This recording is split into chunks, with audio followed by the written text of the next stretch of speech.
Hey guys, so for today's video, I am doing a neon pride set.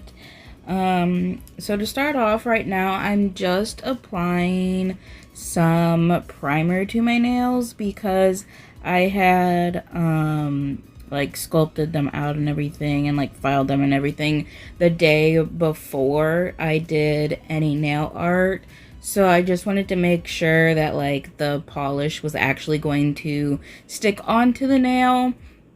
Although it should have, because gel sticks to gel and I use hard gel to sculpt out my nails. So it should have been fine, and it most likely would have been fine, but I do like to go in with the primer just to make sure that it will actually stick and I don't have any issues over time with like wear and tear or whatever and like the polish chipping off. But that primer is like all old and I needed to buy a new one. That's why it was all stringy and everything, because once it like, the more you open the primer, since it's air dry, it's kind of like you know, regular nail polish, like it gets kind of thick and stringy the more you open it. And because I do use it often, it was just all like kind of thick and stringy and stuff. I did end up buying a new one. That's honestly not important right now, but after I got the primer on, I'm going in with the black from Ball Pit, and I'm just doing one coat of this, applying that to all of the nails. I am going to put chrome on top of it, so that's why I'm only doing one coat of it. Also, this black gel polish is like a one coat coverage polish, so you don't really need a second coat, although I do always recommend doing a second coat even for like those one coat coverage polishes, just to make sure everything is fully covered. And sometimes when you're painting, like some spots end up a little bit thinner, like you don't mean to do that, but like when you're spreading out the polish, it does happen sometimes. But like I said, I am going to be applying chrome on top of this, so I did only do one coat of it, and I did cure that for a full 60 seconds. Sometimes with this black polish, I will do two 60-second cures with it, just because it is super pigmented, super opaque. It also is a little bit of a thicker polish, so sometimes I do cure for 60 seconds twice just to make sure it is fully cured. But I was going in with a really thin coat of this, so I did only just do one 60-second cure. Also, this video was supposed to go up last Wednesday for my first video of June, but I didn't get around to editing it in time. I've been super busy here lately and haven't really had much time to do any editing or anything. I do have all my videos filmed for June. I just don't have any of them edited, so I'm trying to get as much done as I can in these next couple days and trying to get them all edited and like scheduled for upload. So I had to move one video that was scheduled for this month to be for next month because I did miss last week's upload, but it all is gonna work out. I forgot what I was gonna say. So yeah, anyhow, this is my pride set for this year. I really wanted to do like I did last year and do like multiple pride sets. I did do like a pride set for each flag. I think I did all the flags last year, and I really enjoyed doing that. It was so much fun, and I wanted to do something kind of like that again this year. I don't know if I was necessarily going to do like something for each flag, but I did want to do multiple pride sets. But again, like I said, I've been super busy here lately, and I just honestly have not had the time to do much nail stuff, filming, editing, and all that. So I do only have this one pride set, but anyhow, after I got the black cured, I'm just going in with this 2-in-1 top coat from Varnail, I think it is. You can use it for chrome, or you can use it as a top coat. If you are using it for a top coat, you have to cure it for 60 seconds. And if you're using it for chrome, you have to cure it for 30 seconds. So I just apply that to the entire nail, cure it for 30 seconds, and then go in with this hollow chrome powder. This is from the brand GA and EN. I've mentioned them before because I used to use their top coat and base coat all the time. I do really love their top coat. It is super shiny, and it like lasts the entire time that you're wearing a set. Like, I could go a month with it and it would still be super shiny, wouldn't lose its shine. And it's on Amazon. I think if you buy the base coat and top coat, it's like $6.99, I think. And then if you buy the base coat, top coat, and matte top coat bundle, it's like $7.99 or something like that, or at least it used to be. I don't know if it's still that price, you know, with tariffs and everything.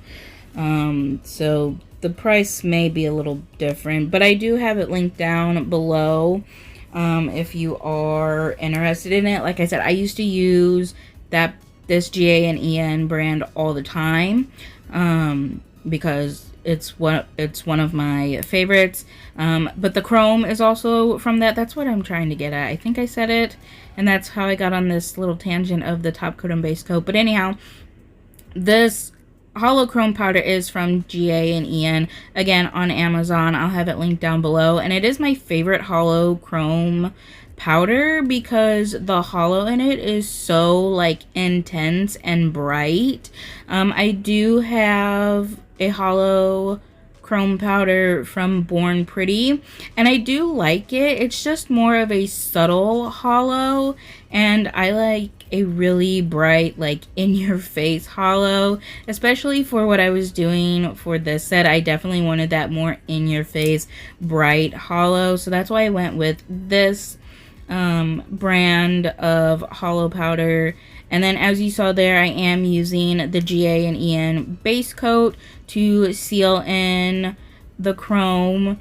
And I'm sealing it in with the base coat instead of a top coat because, as you can see on my right hand there, I have stuff going on top of it.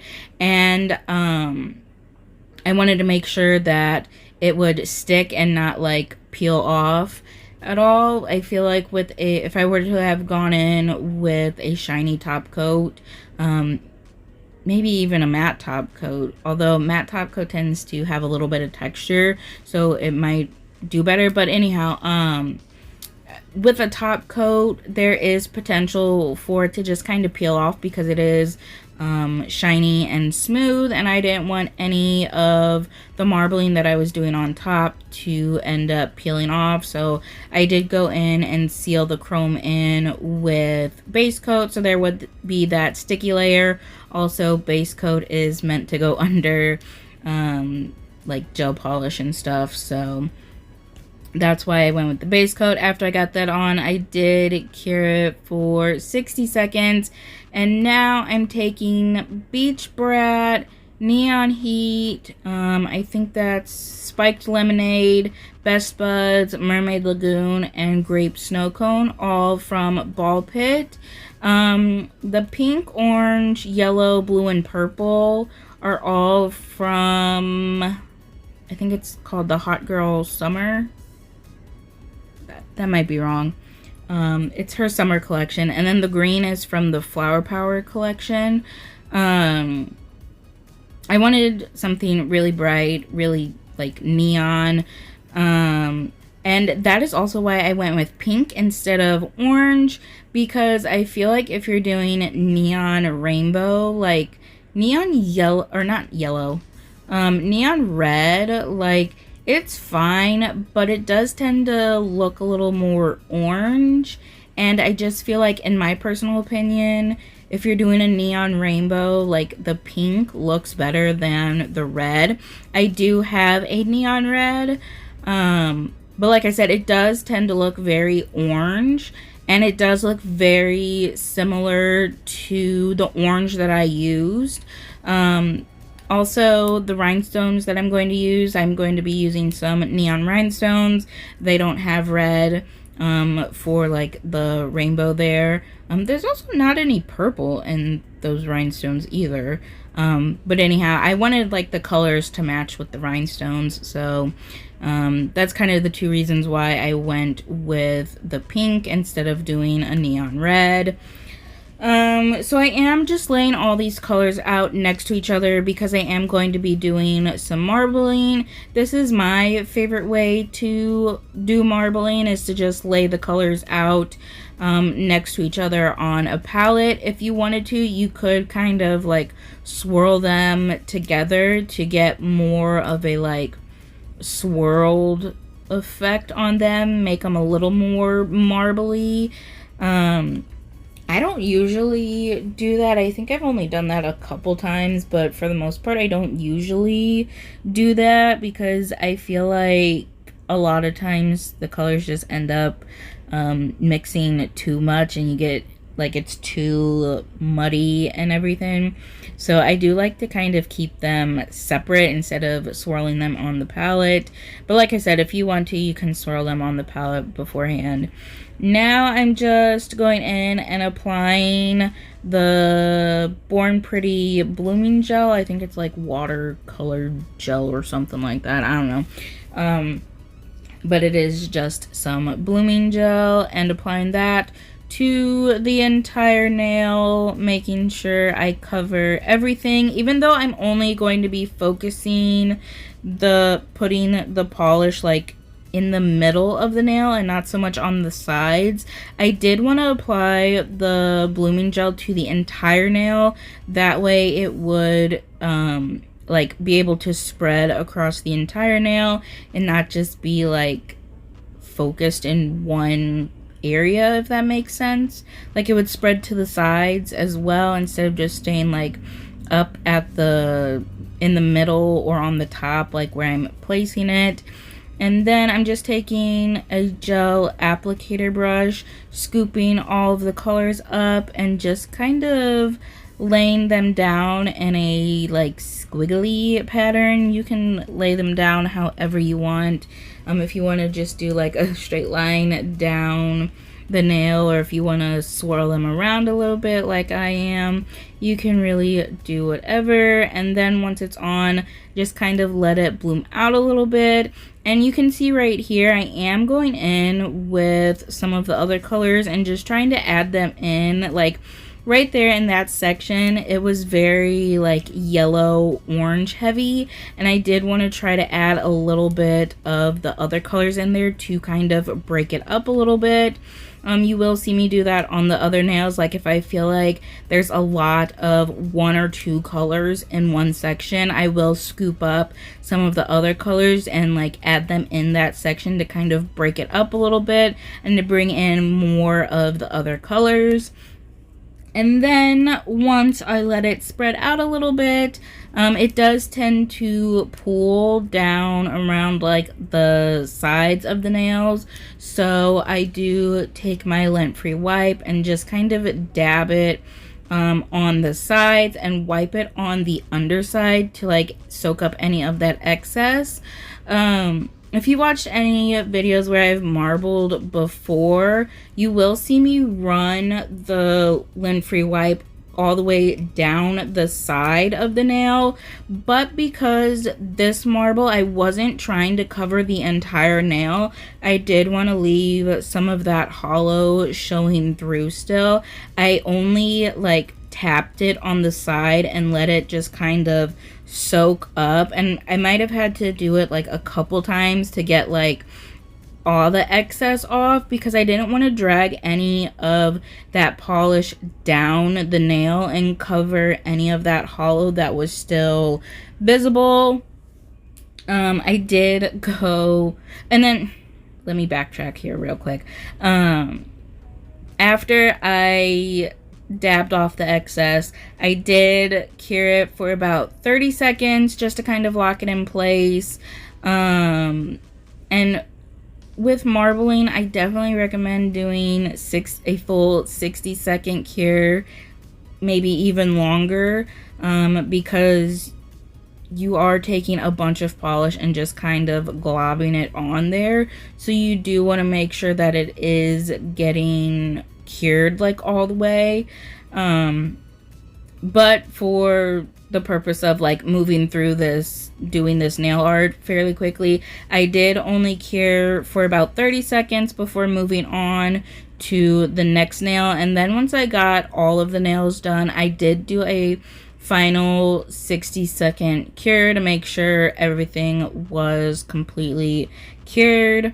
I forgot what I was saying when I because I was saying something and then I had to go back and talk about curing.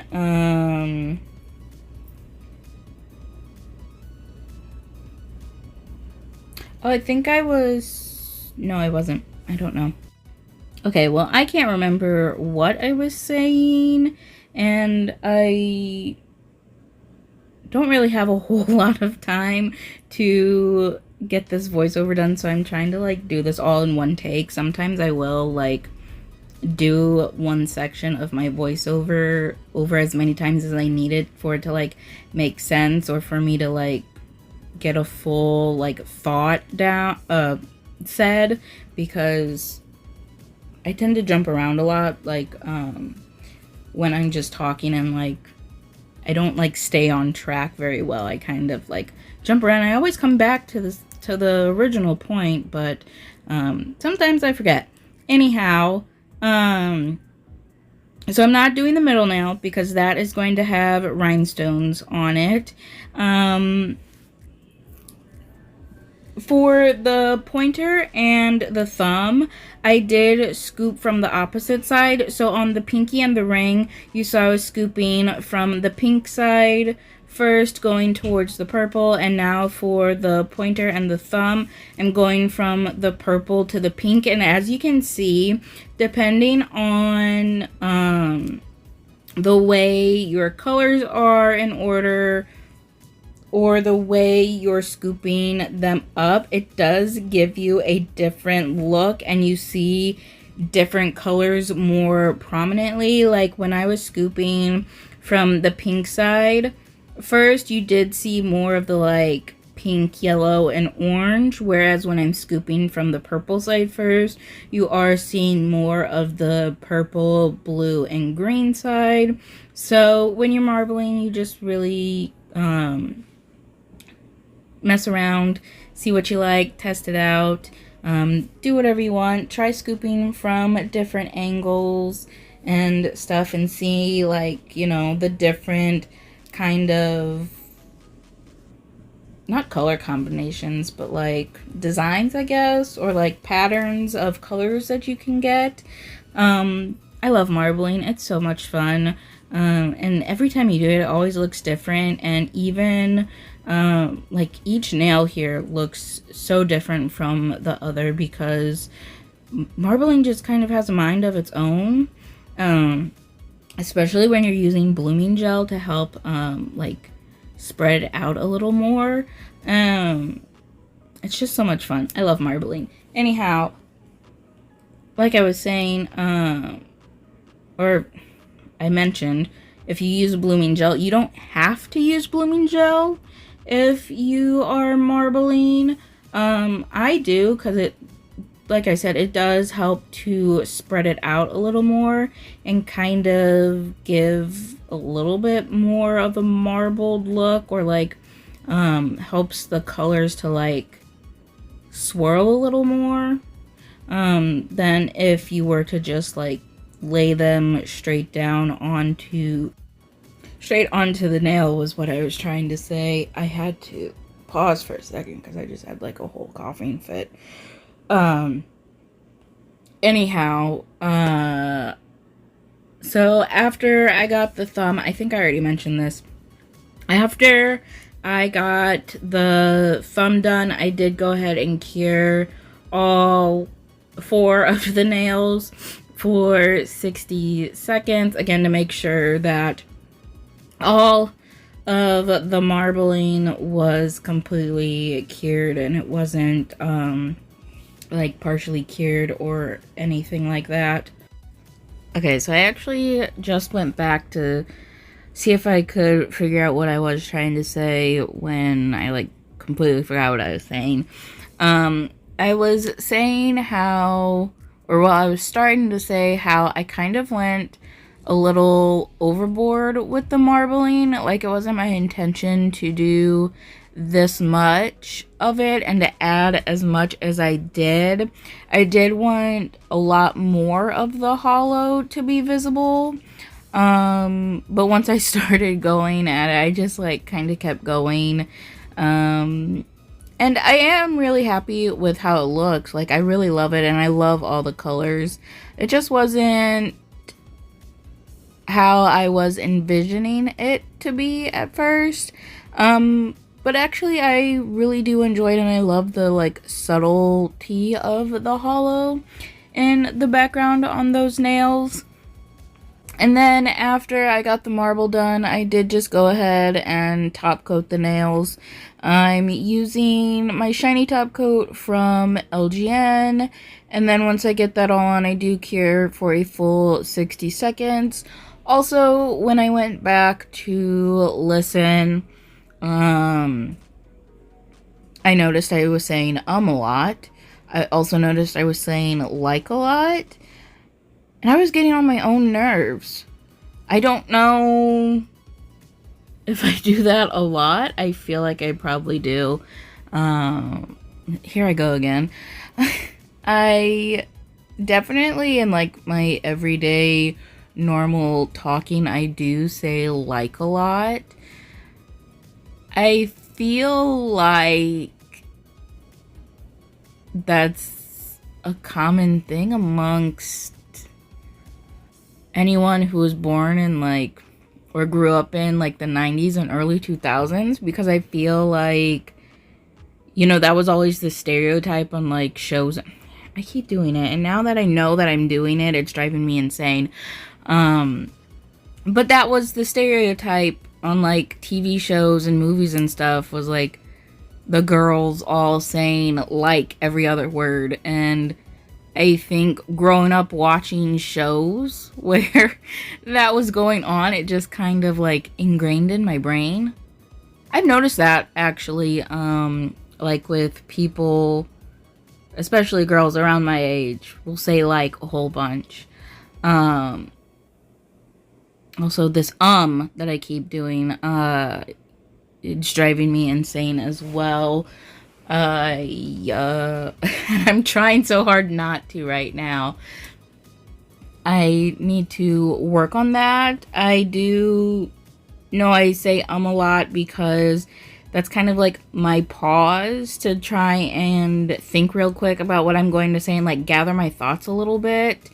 I have heard about like just pausing and not saying anything, but also I feel like that's kind of weird, especially like on these videos where like I have done it a few times where like I'll be talking and then I just kind of stop talking to try and gather my thoughts a little bit, and I just feel like that's kind of awkward.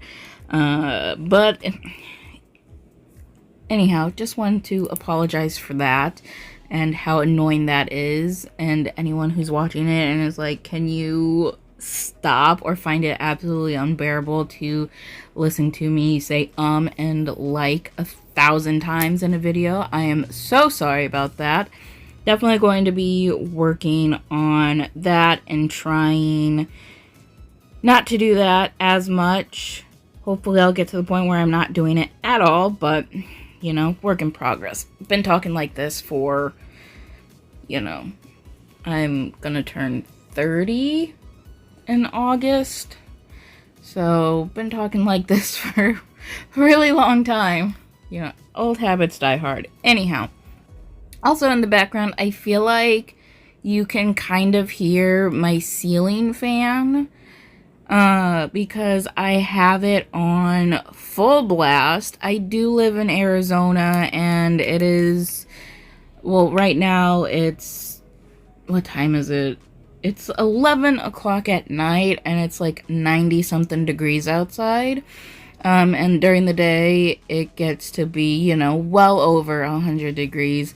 So, fans on, full blast. If you can hear it in the background, you're just gonna have to deal with it because I am not turning it off. It is so hot here. So, all fans on, air conditioning on, you know, gotta try and stay cool. Now I am doing the middle nail, which is going to be the rhinestone nail. I'm using some neon rhinestones. I think those came from Temu, maybe, or AliExpress, or Shein, one of the three. That's kind of where Temu and AliExpress tend to be where I get like most of my nail charms and like nail decorations. I have gotten some stuff from Shein. So like I said, this kit of neon rhinestones came from one of the three. I can't remember. It's in one of my haul videos if you want to go figure that out. But you could find this, you know, on any of the three. You can find it on Amazon. If you're one of the fancy people that buy from like Blue Street Crystals or something, I'm pretty sure they have like a neon rhinestone bundle kit thing. I'm pretty sure Lisette has neon rhinestones too. LGN Pro. She does have bling. I think she has the neon one.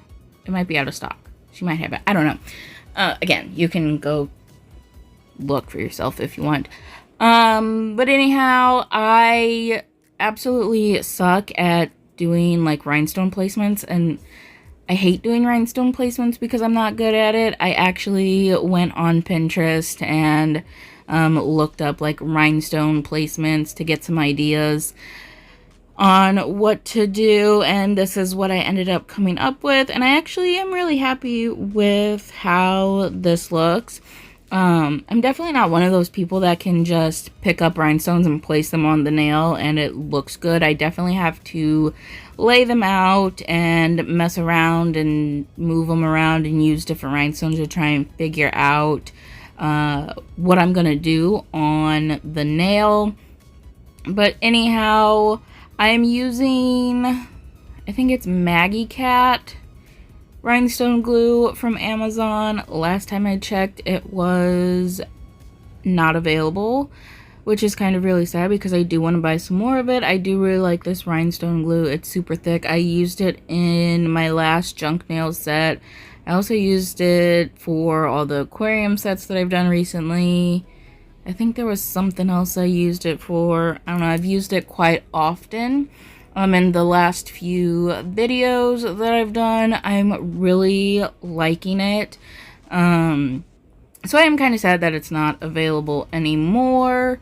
But I just laid that down, then went straight over top with my shiny top coat because I hate going around rhinestones afterwards, and then laid them all down. And then once I got that down, I went ahead and cured for a full 60 seconds, and this is the finished result. As you can see, there are some spots there where it's black and the hollow chrome is gone. That is because once I was finished with this set, I did go wash my hands with soap and water to remove the chrome off of my skin, and apparently those spots didn't get covered by, you know, the 17 different layers of like top coats, base coats, gel polish, whatever I used on top. So that all got washed away, which is annoying with as many layers as I did on top of the chrome, but you know, it's whatever. It's really not that noticeable unless you know it's there, and even then, it's really not that bad. But I'm really happy with this set. It's super fun, super pretty, super colorful. I love the bright neonness of it. I love neon colors. Also, I didn't show me doing this, and I usually don't show me doing this in videos, but I do always top coat the underneath of my nails, and this time I used the Hollow Glaze top coat from Nails by Dev just to add a little fun rainbow sparkliness to the underside. And as I was curing, I realized these nails were glowing so bright under my cure lamp, so I was taking some pictures and videos of them glowing, and that's what that is. But overall, I am super happy with this set. I absolutely love it, and I love how bright all the colors are. But that is it for this video. Thank you guys so much for watching, and I hope you enjoyed it.